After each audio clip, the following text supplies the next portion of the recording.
is the powerhouse of the Eastern Caribbean, VON Radio, from the Federation of St. Kitts and Nevis. From the VON Newsline, this is the VON Major Newscast. Good evening, I am Tashan Tyson, in with you via Image News Package for today, Friday, 3rd January 2020. In all lead stories, nationally, duty-free concession announced in 2019 extended into January 2020. And 2020 brings incredible opportunity as New Year also marks impending general election, says Dr. Douglas. Regionally, mandatory prayer hour for first day of new school term in Grenada. Internationally, U.S. kills top Iranian general in Baghdad airstrike. And in sports, West Indies names squads for Colonial Medical Insurance ODI series and warm up against Ireland. We'll have the details of these and other stories after this message.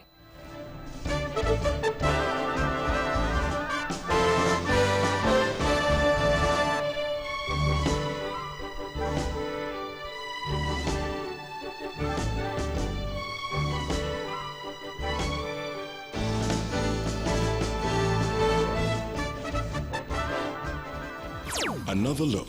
Different from how you've seen it before. Another look. Takes an in-depth look into business, politics, science, technology, religion, and more. Another look. Featuring documentaries from the BBC, regional features, and local ones too. Another look. Every Monday at 3 p.m. on the Eastern Caribbean's powerhouse, VON.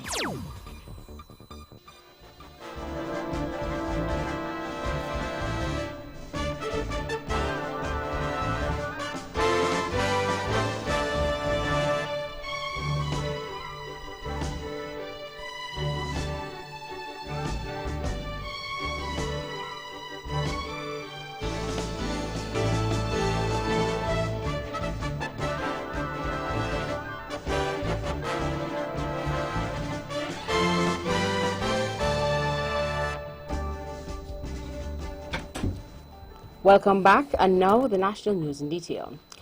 A press release from the Ministry of Finance indicates that the Team Unity Administration has approved a concessionary extension on goods that arrived in the country up to December 31st, 2019. The release noted that the extension goes up to January 17th, 2020.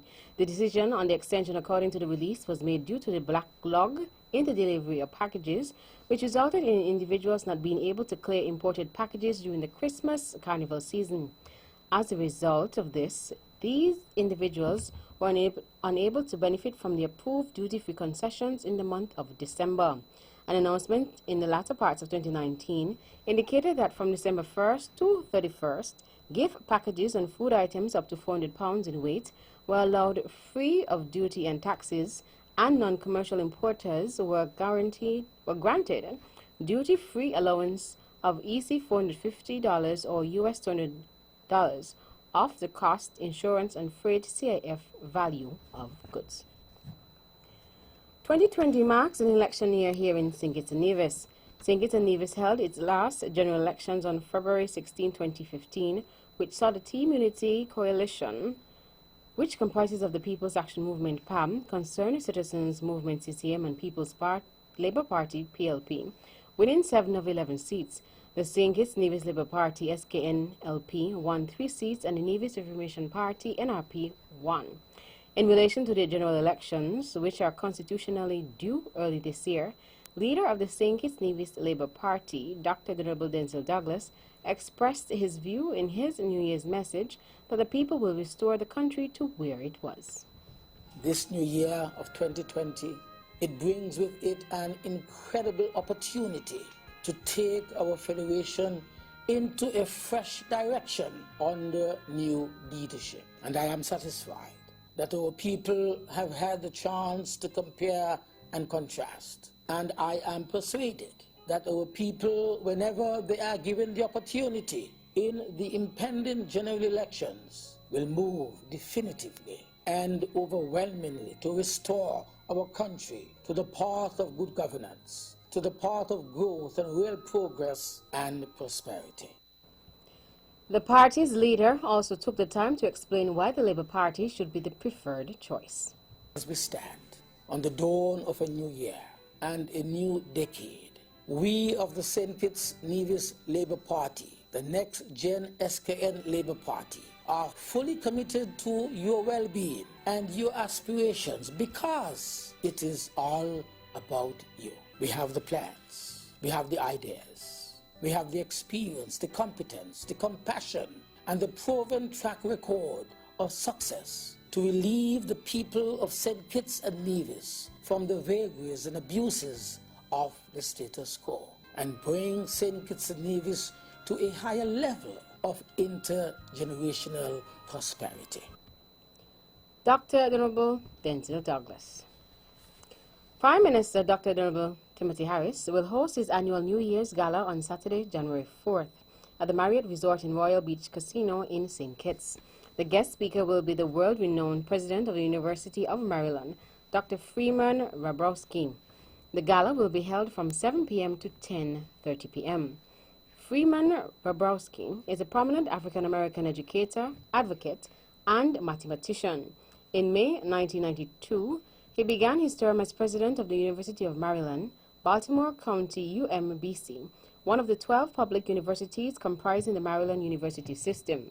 He has been credited with transforming an undistinguished commuter college into an institution noted for research and innovation.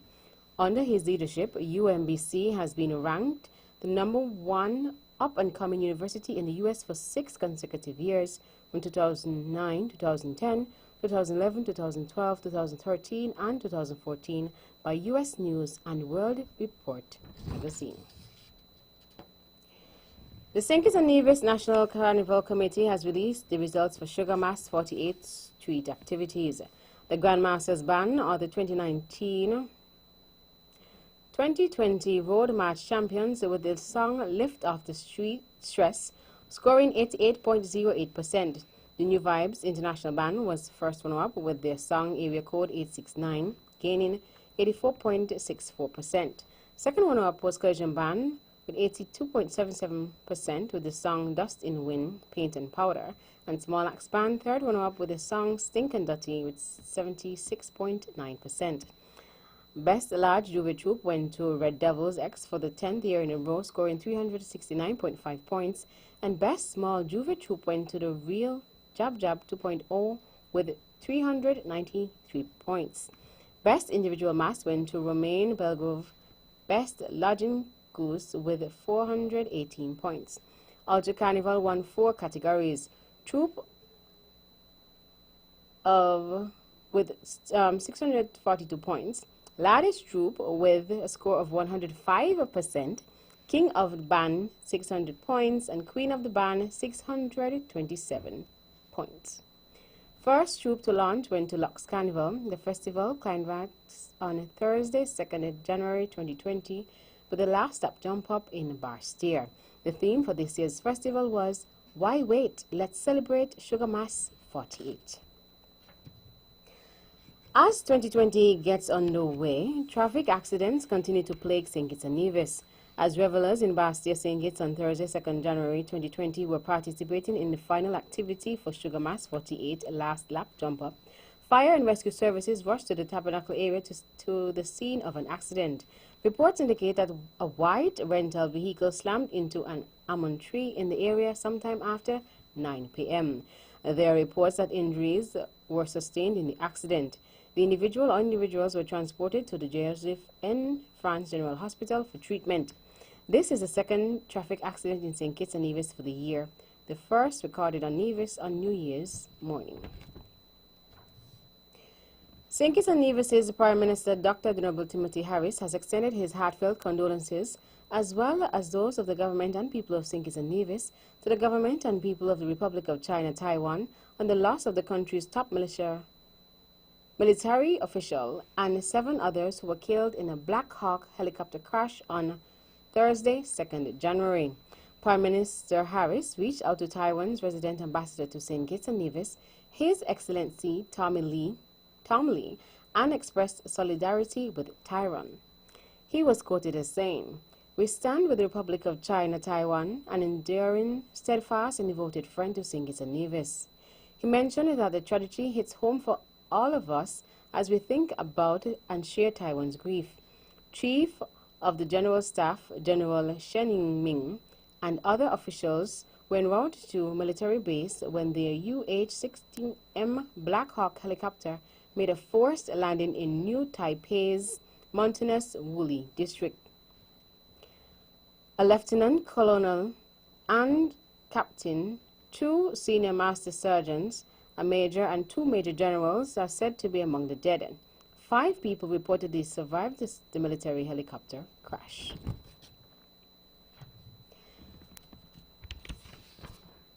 And finally, Samia Yaba Nkrumah, the only daughter of Ghana's first Prime Minister and President, Dr. Kwame Nkrumah, is the guest speaker at Dr. Honorable Denzel Douglas's annual New Year's Gala dubbed the 2020 Red Formal Attire Affair. The event will be held this evening at the St. Kitts Marriott Resort and Royal Beach Casino. It will be held under the theme Next Gen SKN, a legacy of quality leadership.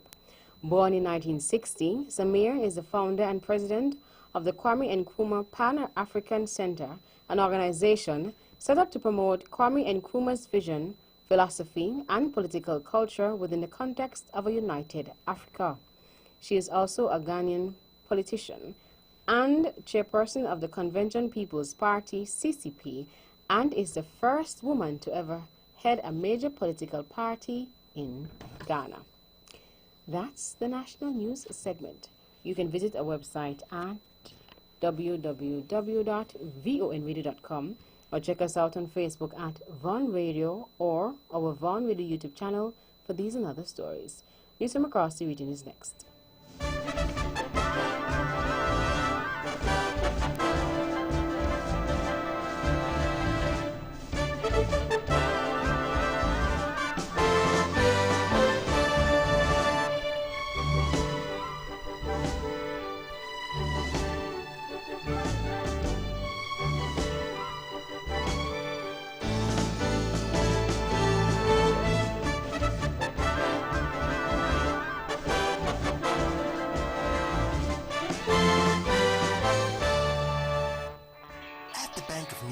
We know you have your personal as well as your business needs, and we're here to help.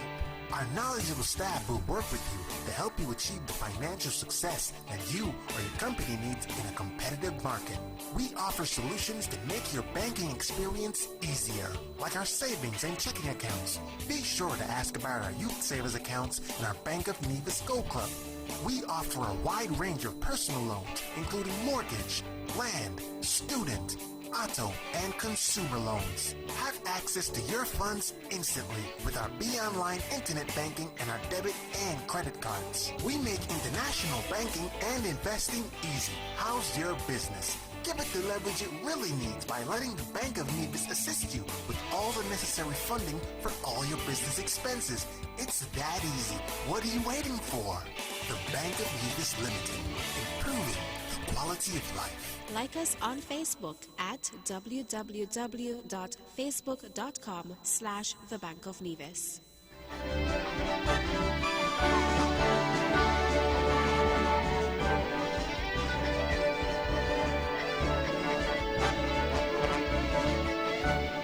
Welcome back, and now the regional news in detail. Out of Grenada.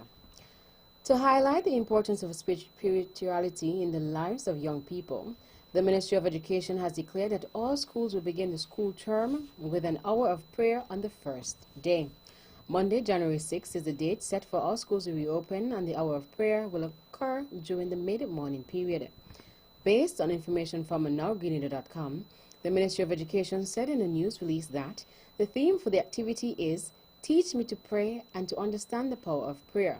It is expected that all schools within the state of Grenada will be engaged in prayer simultaneously from 9 a.m. to 10 a.m. On the day of the activity, a minister of religion or a suitably designated person will be assigned to each school to conduct a program.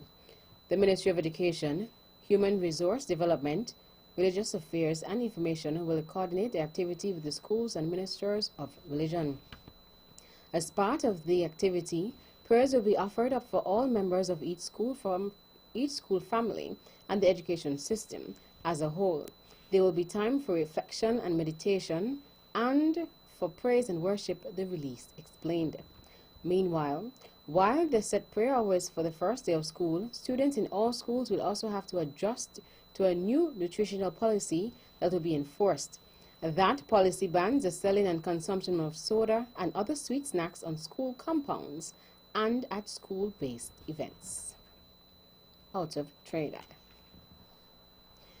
The first murder for 2020 was recorded in the California neighborhood Couva. The deceased has been identified as Rinald Chinapo. According to police reports, around 6:23 p.m. on Wednesday, residents of Bahadur Street, Boundary Street West, heard several explosions. LoopTT.com says, on check-in, they found Chinapo lying on the roadside, bleeding. He appeared to have 2 wounds to his head.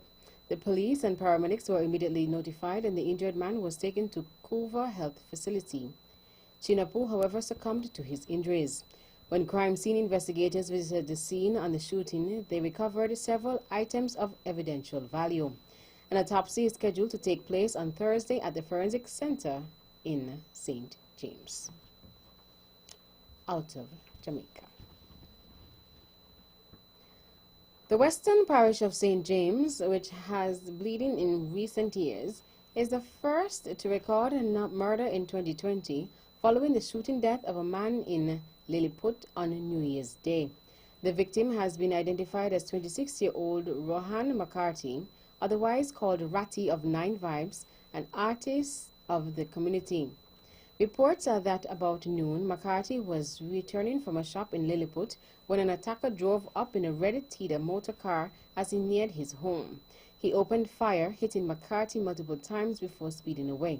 JamaicaStart.com says. The wounded man was rushed to Falmouth Hospital where he was pronounced dead. St. James ended the year 2019 with a total of 155 murders. Murders island-wide climbed by more than 3% last year when compared to 2018. Out of Puerto Rico.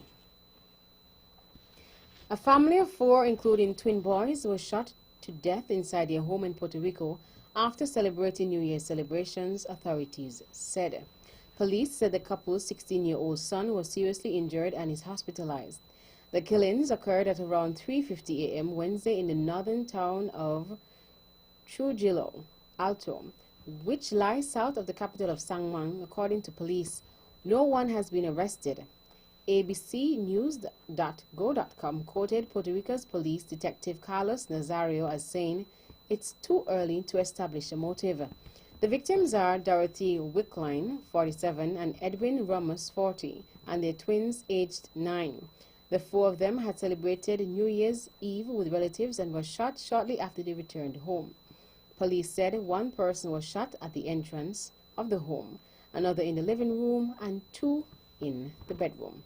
And finally, a Louisiana couple died in Puerto Rico on Wednesday after the catamaran they were in caught fire, while docked at a marina in Cabo Rojo, local authorities said. Gaither and Gina Tannehill were celebrating New Year's Eve when their 42-foot catamaran, named Miss Adventure, caught fire at the Puerto Rico Real Marina in Cabo Rojo.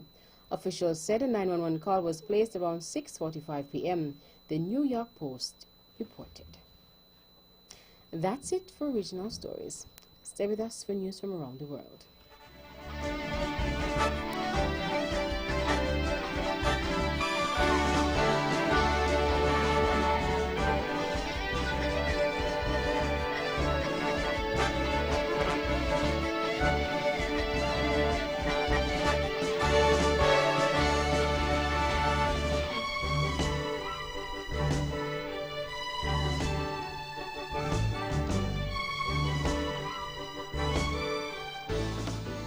Welcome back. Now the international news in detail.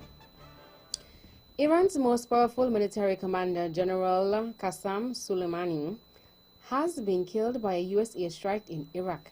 The 62-year-old spearheaded Iranian military operations in the Middle East as head of Iran's elite Quds force. He was killed in Baghdad airport along with other Iran-backed militia figures early on Friday in a strike ordered by U.S. President Donald Trump. Soleimani's killing marks a major escalation in tensions between Washington and Tehran. Under his leadership, Iran had bolstered Hezbollah in Lebanon and other pro-Iranian militant groups, expanded Iran's military presence in Iraq and Syria, and orchestrated Syria's offensive against rebel groups in the country's long civil war. Earlier today, a senior hardline cleric, Afnek Hattani, said that Iranian Revolutionary Guard will continue General Soleimani's work. With God's grace, his fellow fighters will undoubtedly follow his path, and with God's grace, they will deprive Trump and his followers of a good night's sleep. Meanwhile, the Pentagon said it killed General Soleimani because he was planning attacks on Americans. More from the BBC's Jeremy Bowen. The killing at Baghdad airport has increased tensions sharply in the region. There are fears now of a slide into an all-out war. That is no certainty. Neither the Americans nor the Iranians want one, but the crisis brought on by the assassination of Qasem Soleimani and a senior Iraqi ally amplifies the chances of a bloody miscalculation. President Trump's decision to order the killing removes one of America's most capable enemies and is a huge blow to the regime in Tehran. It is not at all clear whether the assassination fits into a coherent U.S. strategy. President Trump might be gambling that Iran has been so weakened by U.S. sanctions that it will rage but not hurt the U.S. badly. That assumption could be dangerous and wrong. Oil prices have risen sharply after the killing of a top Iranian general in Iraq. Analysts warn the action could escalate tensions in the region and affect global oil production. The price of a Brent crude jumped by more than 4% to hit $69.50 a barrel at one point, the highest since mid-September. It came after General Qasem Soleimani was killed in a U.S. drone strike at Baghdad airport, which the Pentagon described as defensive action. The price spike pushed oil stocks on the London Stock Exchange higher, with BP up 2.7% and Royal Dutch Shell nearly 1.9% higher. Shares in U.S. oil companies such as ExxonMobil dropped, however, amid a wider U.S. market fall prompted by weak manufacturing data and concerns about the implications of the Middle East conflict. Tensions between the U.S. and Iran have been rising since the U.S. pulled out of a nuclear deal between Iran and other countries meant to curb Iran's nuclear program and prevent it from developing nuclear weapons. And finally, Democratic presidential hopeful Julian Castro has announced he is ending his campaign for the White House. Barack Obama's ex-housing secretary, who was the only Latino in the race, said in a tweet, "I've determined that it simply isn't our time. I'm not done fighting," the 45-year-old added. His exit leaves 14 Democrats campaigning for this year's presidential election. The BBC says the White House race begins in earnest next month with the Iowa caucuses. The remaining Democrats will battle it out in a series of state-by-state votes nationwide before the eventual winner is crowned at the party convention in July. He or she is expected to face President Donald Trump, a Republican, in November's presidential election. The grandson of a Mexican immigrant, Mr. Castro had struggled to raise money for what was seen as a long-shot bid. He ran as a proud and passionate liberal, advocating for the decriminalization of border crossings by undocumented migrants in the United States. Mr. Castro's former Democratic rivals tweeted magnanimous messages for him on Thursday, including Joe Biden. He praised the grace and heart of his one-time antagonist's campaign. That brings us to the end of our news segments. Latest in Sports is next.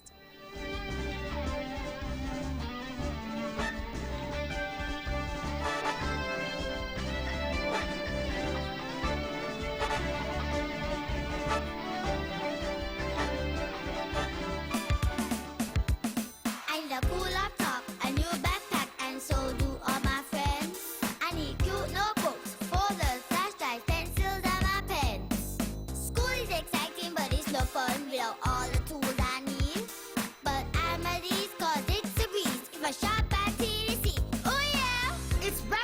school at TDC Business Center and City Drugstore Nevis.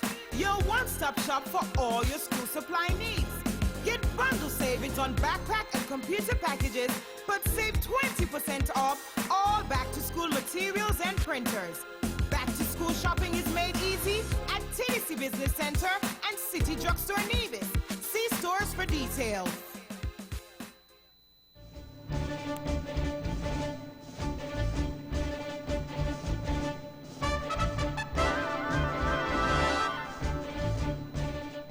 Welcome back. Another sports in detail. In cricket, the selection panel of Cricket West Indies CWI has named the 14-man squad for the first and second one-day internationals of the Colonial Medical Insurance Series against Ireland. The day-night matches will be played at Kensington Oval on Tuesday, January 7th and Thursday, January 9th. The West Indies squad includes Kieran Pollard, captain, Sunil Ambrose, Boston Chase, Sheldon Cottrell, Shimon Hetmeyer, Shai Hope, Azari Joseph, Brandon King, Evan Lewis, Kimo Paul, Carrie Pierre, Nicholas Puran, Romario Shepard, and Hayden Walsh Jr. The panel also named the 13-man CWI President's 11 squad to face Ireland in a 50-over warm-up match at the 3Ws Oval at the Cave Hill campus of the University of the West Indies in Barbados. This match will be played on Saturday, January 4th. CWI President's 11 squad includes Darren Bravo, captain, Sunil Ambrose, Shino Berridge, Nkrumah Bona, Dennis Bully, Joshua De Silva, Justin Greaves, Akeem Jordan, Brandon King, Yannick Utley, Kieran Powell, Romario Shepard, and Oisin Thomas.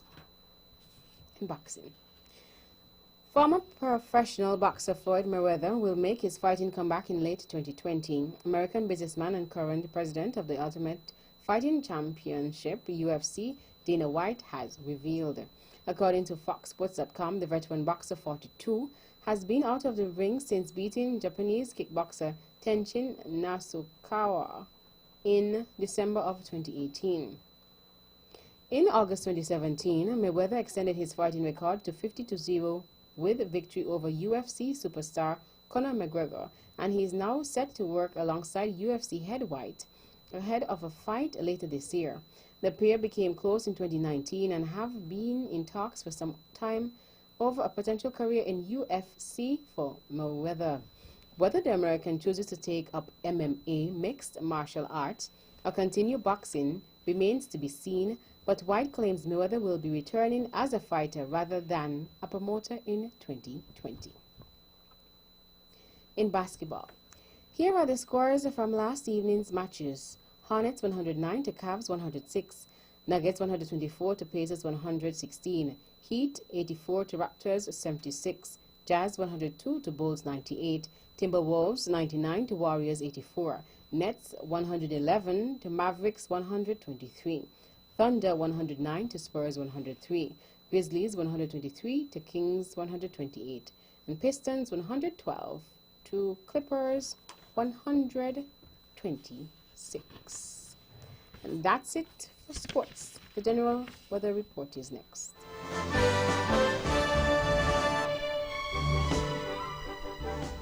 Welcome back. Another local weather forecast for St. Kitts and Nevis. Weather tonight will be fair to partly cloudy with a 20% or slight chance of a brief shower. Winds are northeast at 15 to 28 kilometers per hour or 8 to 15 knots with lighter spells overnight. Seas are not exceeding 1.5 meters or 5 feet. Sunrise tomorrow will be at 6:41 a.m. And that's her wrap up the major news package for today, Friday, 3rd January 2020. Before we go, let's take a look at the headlines once again. Nationally, duty-free concession announced in 2019 extended into January 2020. And 2020 brings incredible opportunity as New Year also marks impending general election, says Dr. Douglas. Regionally, mandatory prayer hour for first day of new school term in Grenada.